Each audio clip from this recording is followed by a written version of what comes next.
waxaanu joognaa magaalada Rome ee xarunta waddanka Talyaaniga. dawladdii Soomaaliya markii ay burburtay sanadkii 1991 waxa sidoo kale la burburay hanti fara badan oo dawladda iyo dadka Soomaalidu ay ku lahaayeen meelaha ka baxsan dalka Soomaaliya. tusaale ahaan magaalada Rome oo kale 3 guri oo waaweyn ayay safaaradda Soomaalidu ku lahayd sanadkii 1991 markii ay burburtay dawladdii dhexe ee dalka Soomaaliya. waxa sidoo kale la burburay oo dayacmay hanti fara badan oo dawladda Soomaaliya ay ku lahayd wadamada kale. magaalada Rome oo maanta aanu joogno tusaale ahaan 3 guri ama 3 dhismo oo waaweyn ayay ku lahayd safaaradda Soomaaliya. 3 guri waxay u kala baxayeen dhismo weyn oo safaaraddu ay lahayd iyo dhismo gaar oo ahaa qusuliyadda iyo dhismo magaalada duleedkeeda ku yaala oo u degi jiray danjiraha Soomaaliya. dhismihii weynaa ee safaaradda Soomaaliya ay lahayd waxa haatan ku jira ilaa 70 dhalinyaro oo Soomaaliya. dhalinyaradaasi oo aan wax taageero iyo taakulayna ka helin dalkan Talyaaniga ayaa waxay miciin bideen inay degaan dhismahaasi safaaradda oo dayacnaa 20 sanadood ee ugu dambeeyay. sidaas daraadeed ayaa dhismihii ay lahayd qusuliyadda Soomaalidu waxa uu imika yahay ka uu ku shaqeeyo danjiraha Soomaaliya oo jooga magaalada Rome Nuur Xasan Xuseen Nuur Cadde. dhismahan aad arkaysaan imika idin muuqda waxa weeye dhismaha imika uu ku shaqeeyo safiirka Soomaaliya oo jooga magaalada Rome waana dhismihii qusuliyadda. waxa isagana la sheegay inuu dayacan yahay oo imika cidina ay deganayn gurigii uu degi jiray danjiraha Soomaaliya oo ku yaala duleedka magaalada Rome. imika waxaynu soo eegi doonaa dhismihii weynaa ee safaaradda. dhismahaasi oo sidii aan idin sheegay imika ay degan yihiin ilaa 70 dhalinyaro oo Soomaaliya oo iyagu ku dayacnaa magaalada oo aan lahayn meel kale oo ay u hoydaan. dhalinyaradaasi oo sida dadka kale ee magangeliya doonka ku yimaada dalkan Talyaaniga wax taageero iyo taakulayna aan ka helin dawladda waddanka Talyaaniga oo aan ka ahayn waraaqo markaasi dadka qaxootiga ay ku joogaan dalkan Talyaaniga lama siiyo wax hooya iyo meelo ay wax ka cunaan amaba lacago.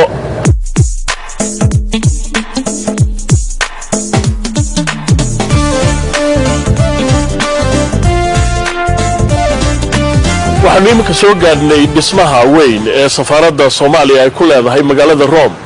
dhismahan aad arkaysaan waxa weeye dhisme hanti u ahaa dawladda Soomaaliya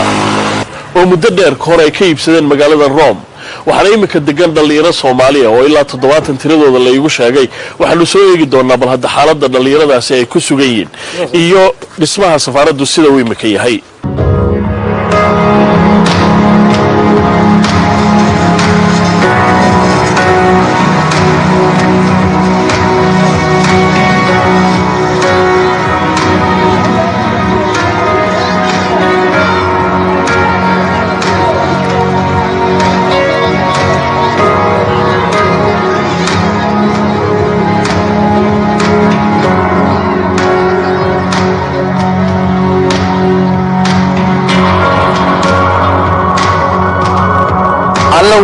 halkan baan deganay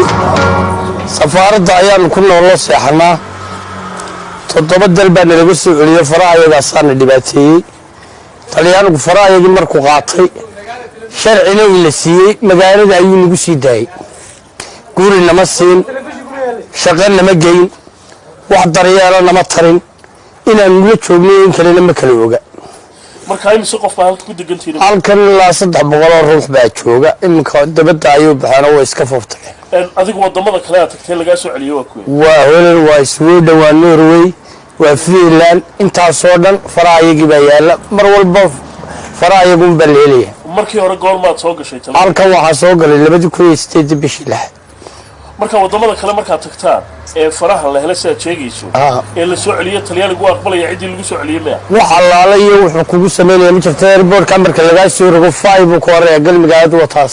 laakiin ruqsadihii iyo ogolaashii waddanka ku joogaysan waa haysan. waanu haysanaa sharciga waanu haysanaa waxaanu haysanaa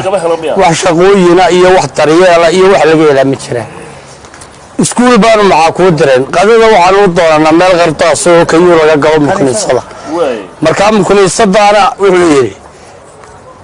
waddan qotay abidkayba qool leeman wayna qurbay dilay aad ka adag quud ma muudeen waxaananaan garanayno booloboolo iyo farta lagu sheegay ayaa naloo dhalaaliyaa inaga wiswisugo inaanu ka soo baxna tiibeedaanu ka qaado oo markaa halkee cuntada laydinka siyaabaatay cuntadeeda yarkaasaa iminka noo kariyo markaan 2 euro soo shaxadnay isagun baanu ka iibsanaa maba tagna qardaasida oo qardaasyadu intay idiin jiraan halkan ay degantihiin qardaasyadu waxay noo jiraan ilaa 3 basbad raacaysa baska hadda lagu qabtana 600 baa lagu ganaaxaya 600 laba hayso oo markaa imisa nafarba maalintii halkan laydinka siiyaa waxaa nalaga siiyaa yaro baasta iyo hilib waa maalintii mar iyo mar cashaa oo yana ka yuro galo waa 10 subaxnimo sidaad qardaas ula wareegaysa ayuunba gobolka ku dhacaya fayuujarkaagina waa ku dhamaaday ninkii shadad buu dhabarka ku sitaa subaxii qardaas buu gelayaa kayuuga markuu ka soo baxo tii 12 ku gelayaa haddana tii 12 markuu saddexda ka soo baxo tii 5 cashadu gelaya ka bacdi safaaradan iska nimaadna waa iska seexanaa waa naga bartaan laakiin waxa la sheegay gabdhaha kale iyagu inay shaqooyin wadanka ka helaan ragga maxay ku dhacday inaan wax shaqooyin helin wallahi gabdhaha laftooda way iska tukubayaan waxa la aliyo shaqo ay helaan way yarta waxa meelaan mid baad jaareednimo ku shaqayso hadii taa muuji anagu wax shaqeeyo ma noore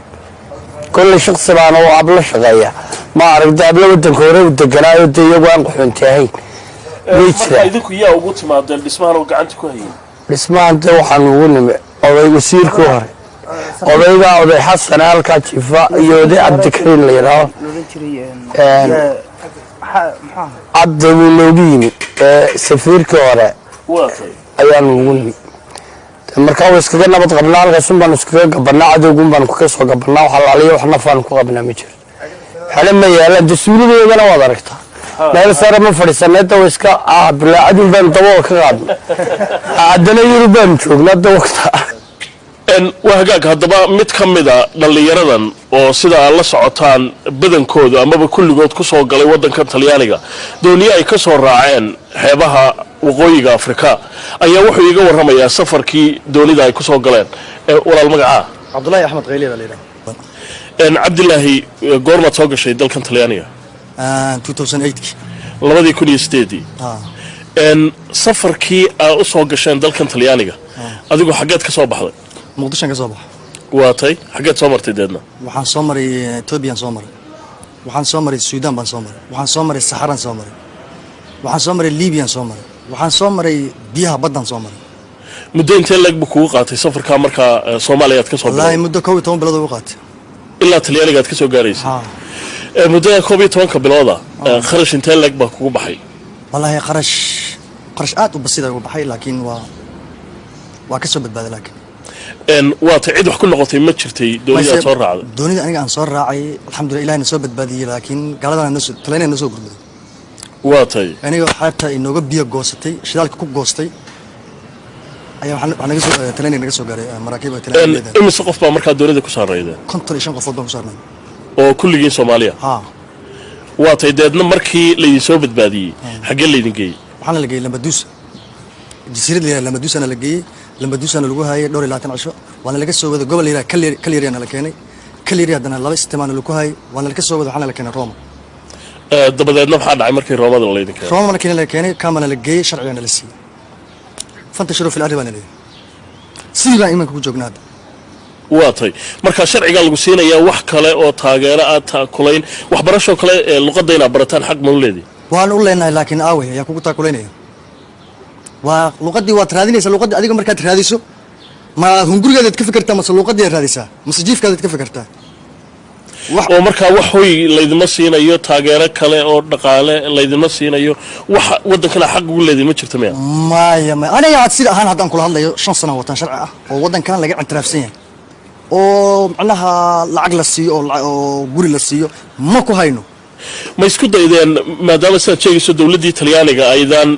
كهلين واحدة ريالة إن هيدا قحوتي وقوقا بسنش بعيد قروما كنا حيسوا كلا إلى لحد الآن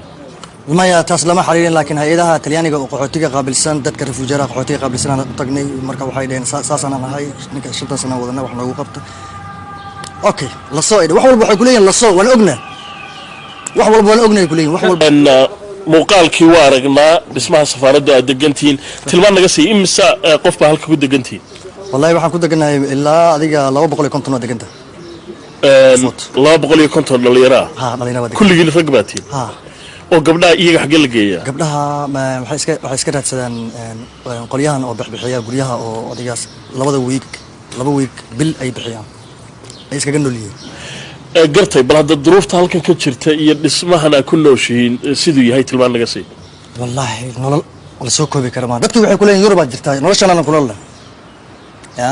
dadku waxay ku leeyihiin Yurub joogtaa haddaad dib u noqo istiraadid waxa lagu leeyahay Yurub isku soo talcaba ma shaqaysta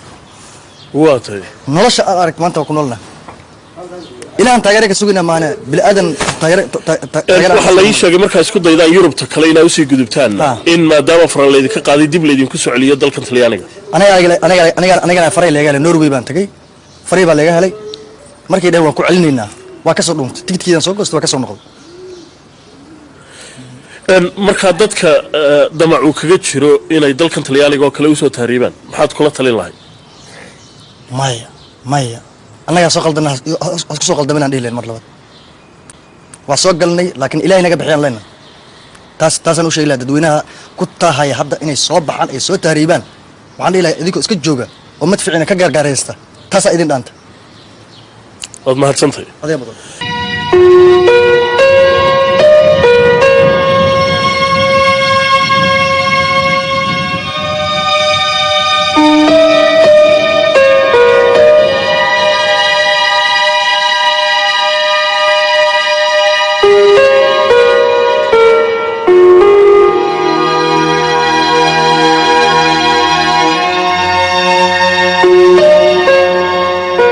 muuqaalka dhismaha safaaradda gudaheeda ayaa aada u burbursan xagga nadaafaduna way liidataa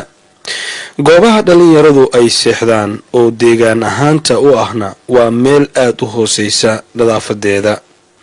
inkastoo dhalinyaradu aysan haysan meel kale oo ay seexdaan ayaa haddana ay ku qasban yihiin in deegaankooda uu halkan ahaado ilaa meel kale ay ka helaan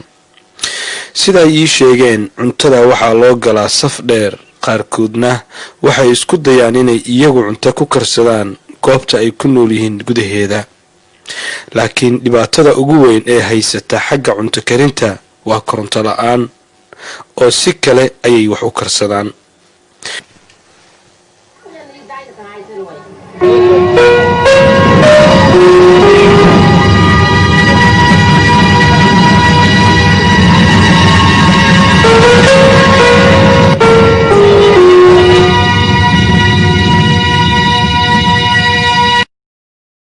waxyaabaha cajiibka ay ugu weyneed markii aan yimid qaybta ugu dambaysa ee safaaradda ama dusheeda sare waa halkan ku yaala kushiin oo cuntada lagu karsado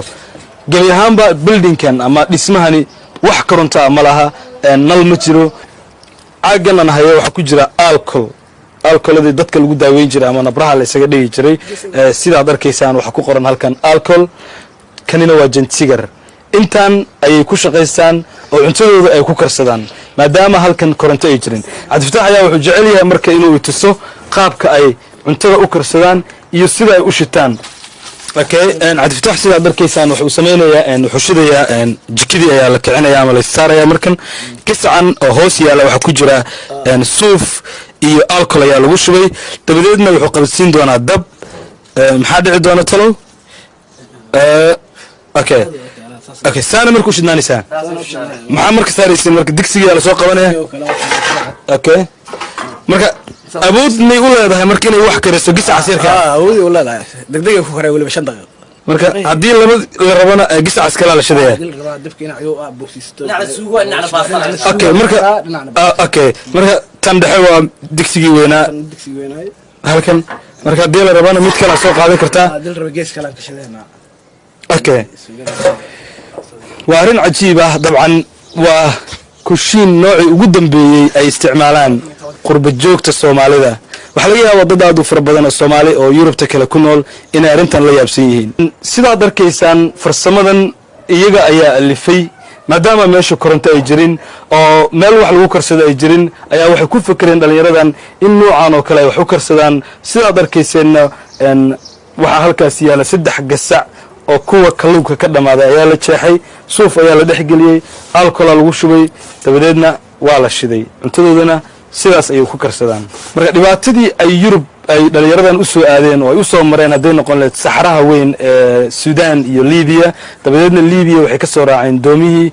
iyagoo soo gaaray dalka Talyaaniga mana filanaynin in noloshan oo kale ay ku dhici doonto marka halkan ay soo gaaraan markay timaado in la damiyo kushiinka Cabdifitaax ayaa itusaya qaabka ay u damiyaan sidan ayayna u damiyaan kushiinkooda marka ay ka dhameystaan raashinka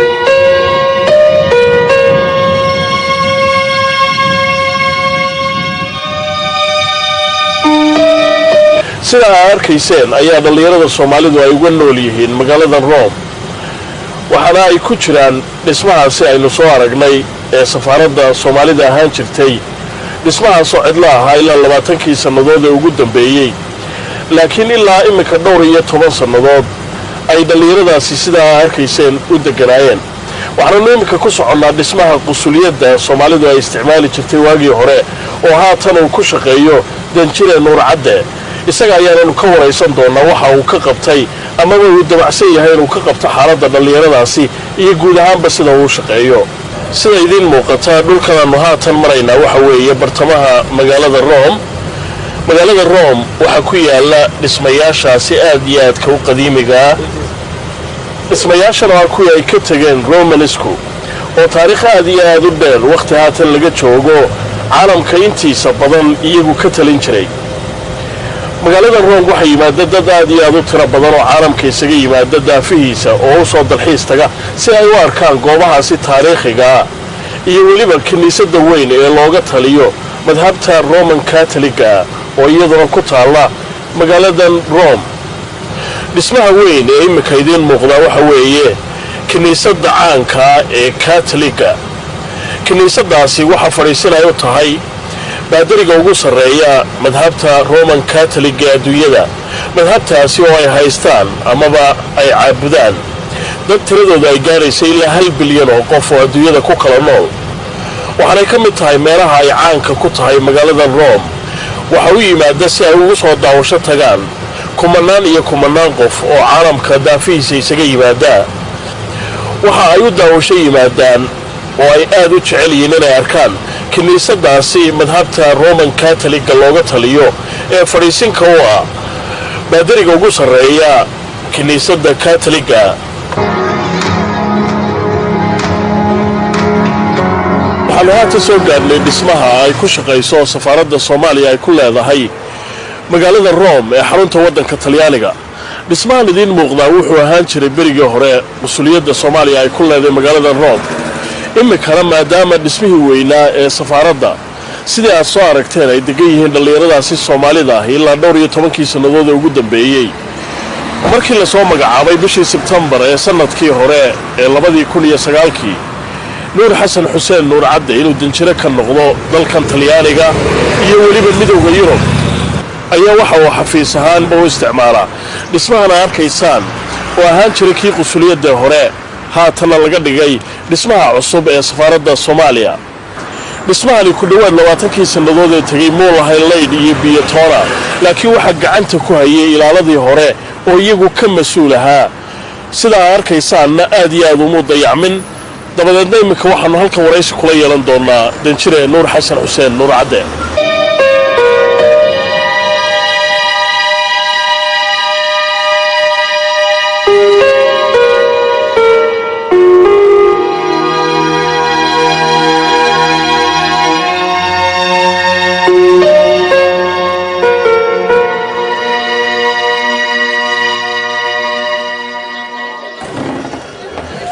مدير نور عدة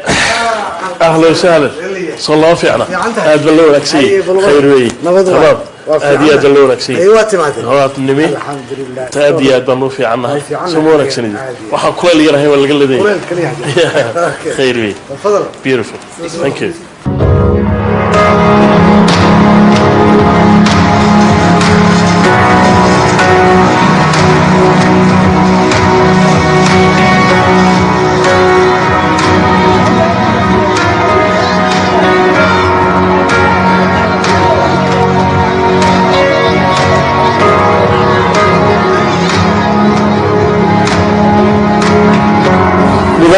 حسن حسين العدة aad iyo aad baad u mahadsan tahay inaad xafiiskaada nagu qaabishay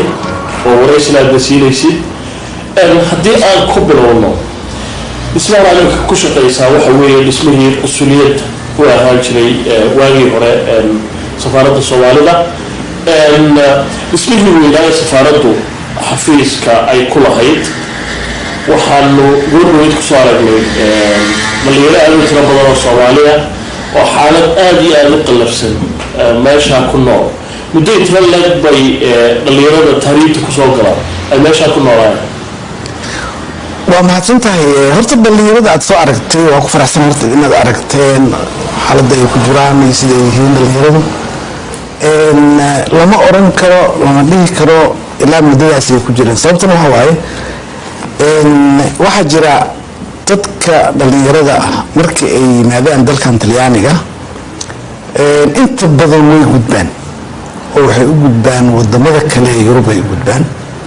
sababtana waxa weeye xogaa xanaanada xaggeeda marka la fiiriyo يعني تسهيلات أما وحياة فضين حق بريالك وتريانيga aanu weli lahayn baa jiro marka wadamada soo kale yani muxuu aad qofta dadka qaxootiga xogaa qaalahay ay siiyaan dadka aan shaqaynin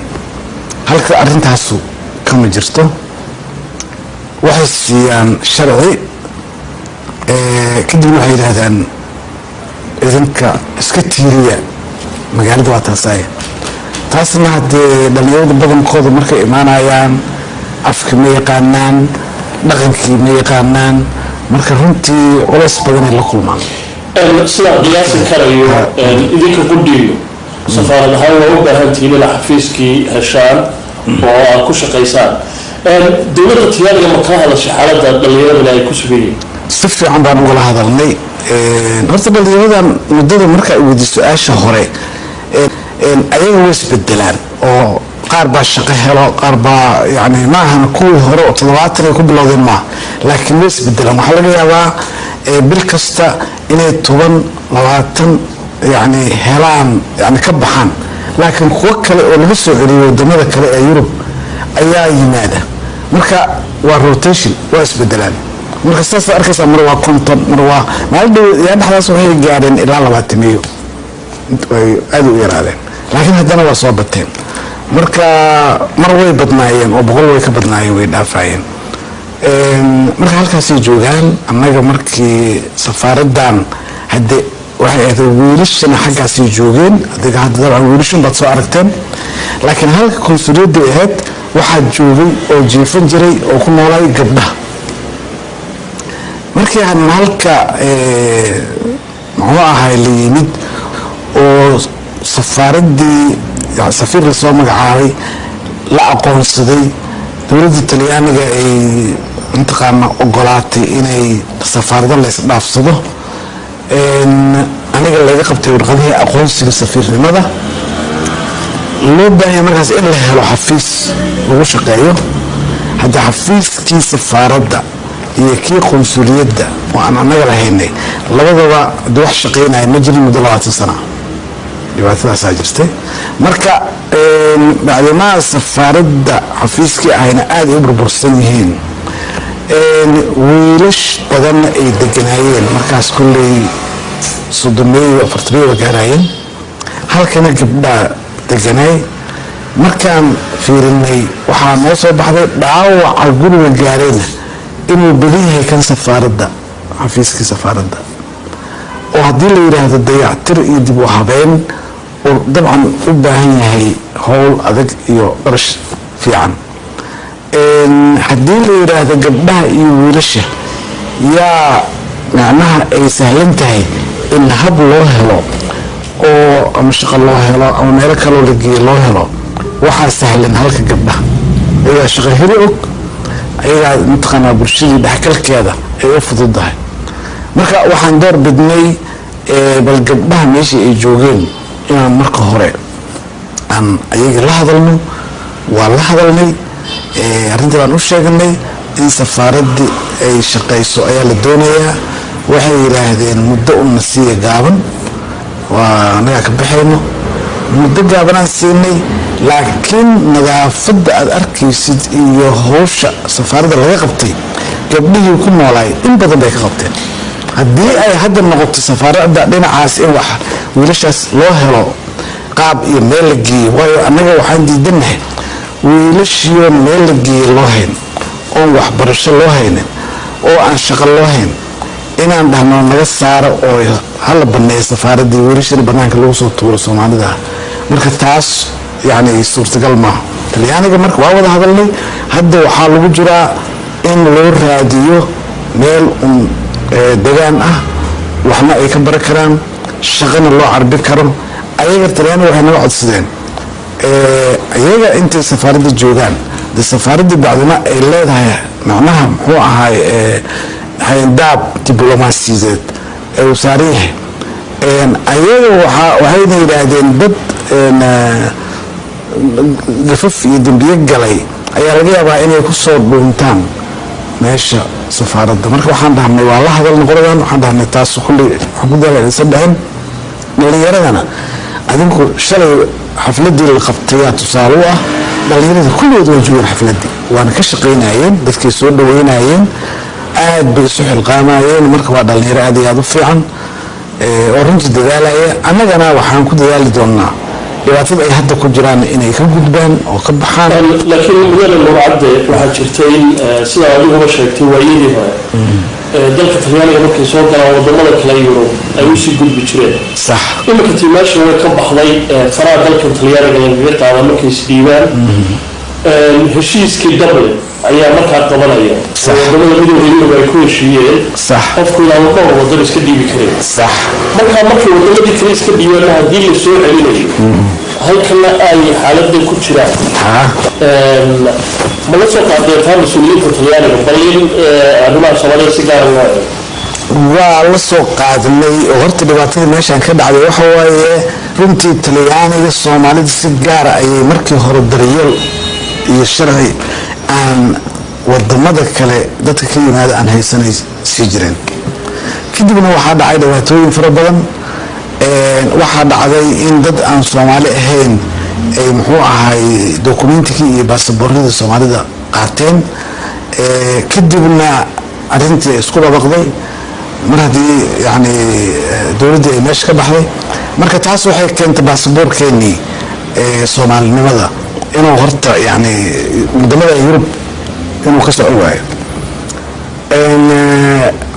kadib daryeelkii weli xogaa waa jiraa, laakiin sidii hore dabcan ma ahan. mushkilada jirtaa waxay tahay laakiin wadamada kale waxay way ka yar yihiin tiro ahaan marka la fiiriyo.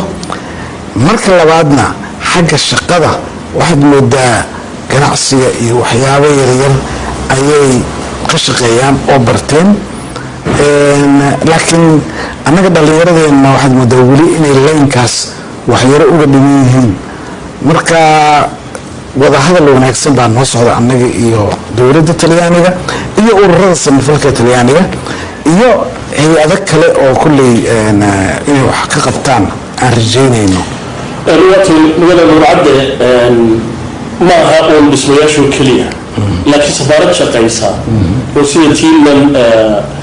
u shaqaysa kama jirin dalkan talyaaniga muddo ilaa 19 sannadood. intii adiga lagu soo magacaabay ilaa bishii September ee sanadkii hore xidhiidhkii Soomaaliya iyo Talyaaniga maxay iska bedelay wadanadan? wax badan baa iska bedelay. muxuu ahay horta iyada oo muddadaas aad arkaysay oo dheer yani wixii ay yara iska hurdayeen. markii aan imid waxaan kulley ku dadaalay in talyaaniga iyo Soomaalida kulley xiriir diblomaasi mar haddii ay ogolaadeen dabcan waa laga maarmaan in safaaradda talyaanigana dib loo furo. marka talyaanigu waxay ogolaadeen in safaaradda Soomaaliyana ay dib u furideeda aqoonsadaan iyo jiritaankeeda, safaaradoodana dib looga furo wadanka Soomaaliya. taas way tageen, waftii u direen, waa soo eegeen, waa soo arkeen, soo indhendhayeen. processka u socda hadda sida ay u samayn lahaayeen waa koob. marka suurtagal baad leedahay safaaradii magaalada muqdisho laga furo waa processkeeda waa socdaa waxaa kaloo oo mataqaanaa yani meesha ku jirta talyaanigu hadda waxay gacan weyn oo caawimaada bay siiyaan soomaalida hadday dowladdu tahay oo ay siiyaan dhinacyo badan ay ka taageeraan waxay kaloo talyaaniga sameeyaan macnaha wadamada yurub gudaheeda talyaanigu wuxuu yani muxuu ahay codka ayuu ku kaalmeeyaa oo dowladaha kale inuu u sameeyaa inuu maaragtay advocacy waxa ka leeyahay arrimaha soomaalida u hadlo markuu ku dadaalaa marka si fiican baa xiriirku wanaagsan yahay waana sii wanaagsanaaday waana rajaynaynaa in wanaaggaas uu ku fido wadamada yurub iyo wadamo kaleentoodba kasakow magaaladan Rome iyo dalka talyaaniga aad u matasho Soomaaliya sidaan ka waxay waxaad ka qayb gashaa kulamada danjirayaasha carabta iyo kuwa afrikaanku bishii mar ay ku yeeshaan magaalada Rome kulamada marka aad ka qayb gasho ma jiraan wax su'aalaha oo la yaab leh Soomaaliya ay ka weydiiyaan tusaalahan adduunyada sidee waa dhibaatada Soomaaliya adduunyada dhibaatada su'aalaad badan ay weydiiyaan runtii su'aalaadka ay weydiiyaan dabcan wixii uu xaaladaha jira waa ka jawaabi karnaa laakiin runtii mid adag ayaa jirta oo ah war Soomaalida markay qaadaan dhigaanay tilmaamaan Soomaalida inay dad yani isku nooca isku midaba isku diin ah isku dhaqan ah ay yihiin maxay ku dagaalamayaan maxaa dagaalka dhul weyn u haystaan oo horta mataqaanaa dhulkooda يعني بقولال مليون باكون ولا كرتا أيوة واحد 8 مليون كبدنين هذا بدين ينبا مركب يعني برقول كده برواقع وحي هستان بيره والبيرتكي وهي هستان بدي وكل مسجها وهي هستان ركب معدن باكو جرستن الوشجاي هذا يعني وحياة بدن حوله بهستان مركب واحد اللي بده على يا محيين مشكلة عن محيطها محيث ولا مع بعضها مدة 20 سنة أي ساعة عيني ساعة باتن هاي بسعة رنتي هذا الجواب أنا جنب بوهين بقى مشكلة جست وحنقول الجواب وين أنا لا ماذا حنقول له هي موجود يعني وح أنا أقول هذا وح سيكون دجال سببتها ساجرتها كنت أدرس ده أنا أدرس رفض كودي سبب معقولة الدجال كاس يدوات تداس يعني محوها هاي المشكلة ذلك حتى كجرته واحد justification نقول كرا ولا بيجي كرا على إله وتاسع صوابه وأذكر يصير واتاي حاجة لغاها مركز النقطة هوش السفارة ده القوة دان إيو تشقالها إيو سيدة برتايا يتعاوية horta anaga hadda caawimaad badan runtii safaarad ahaan uma helno laakiin waxaan ku dadaalnaa anaga dowladda inay caawimaad hesho macnaha anaga yani safaaraddu waxaa laga rabaa inay dhisto xiriirkii yani muxuu ahay sumcaddii dalka Soomaaliya inay ka muujiso dunida dhexdeeda ay ka muujiso inay dadaasho inay kalifto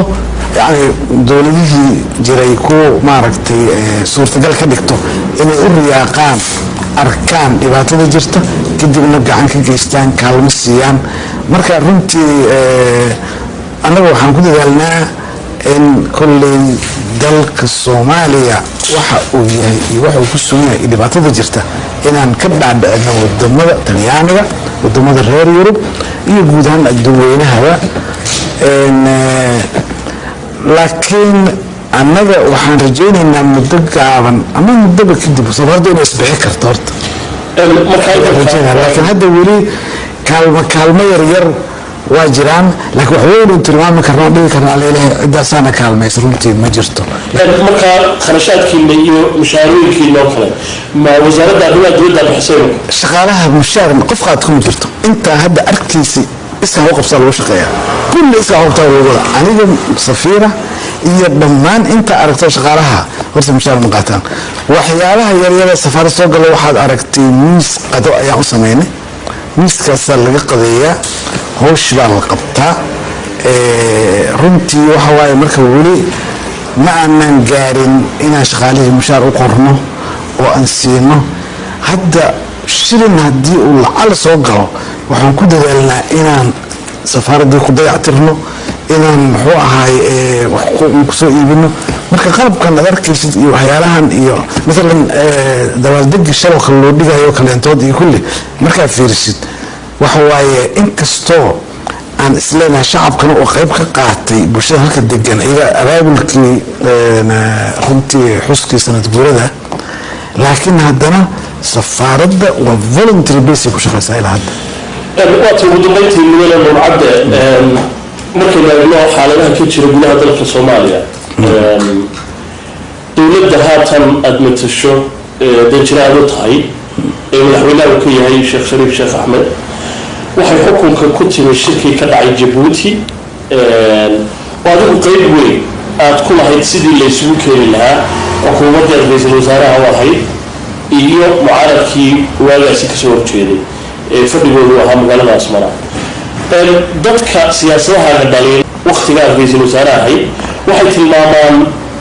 in inkastoo khilaafooyin ka dhexeeyaan iyo madaxweynaha, haddana dowladda maqaamkeedu aad uga fiicnaa sida maanta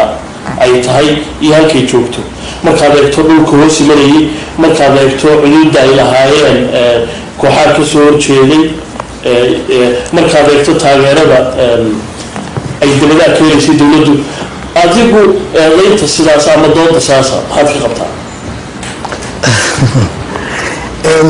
waa horta runtii aniga muddo gaabanaan ahay ra-iisul wasaare ahay prime minister. muddadaas siyaasaddii aniga aan kulley muxuu ahaay xukuumaddii aan aniga hogaamiyaha u ahay, madaxdu ahay, prime minister u ahay ay ku socotay waxay aheeday ay ku salaysneed yacni in waddanka dagaal muddo badan oo ku soo jiray in bal laysku dayo la raadiyo in nabad lagu soo dabaalo. marka waxaan yani aad ugu dadaalnay in barnaamij process yani dib u heshiisiineed oo loo dhan yahay oo cid kasta oo wax ka sheeganaysa muxuu ahaay dowladdii la soo dhaweeyo, wadahadal loo furo, muxuu ahay la yidhaahdo waddankan waa u simannahay, qof kastoo Soomaaliya xaq buu ku leeyahay, waajibna waa ka saaran yahay. marka yani haddii dhaliil iyo isdhaliil iyo ay jirto aniga inaan diyaar u nahay xukuumad ahaan, dowlad ahaan, taasaan ku shaqaynay, ku soconay. kadibna dabcan isbahaysigii dib u xuraynta Soomaaliya iyo dowladdii ku meelgaarka ahayd ee TFG wadahadalkii saas ku bilowday, wuxuu keenay broseskii Djibouti.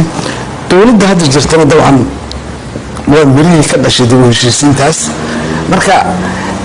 dadkana yani waa nagu taageersanaayeen, adduunyana waa nagu taageersanaa. marka hadee dhaliil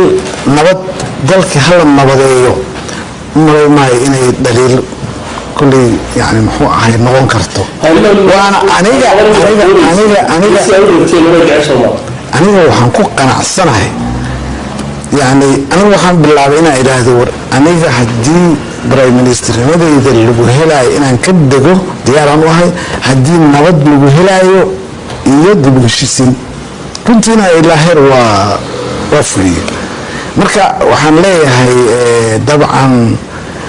haddii sidii la raba ay wax noqon waayeen, hadda sidii loo dadaali karo ha loo dadaalo, laakiin dib u heshiisiinta barnaamijkaa qaldanay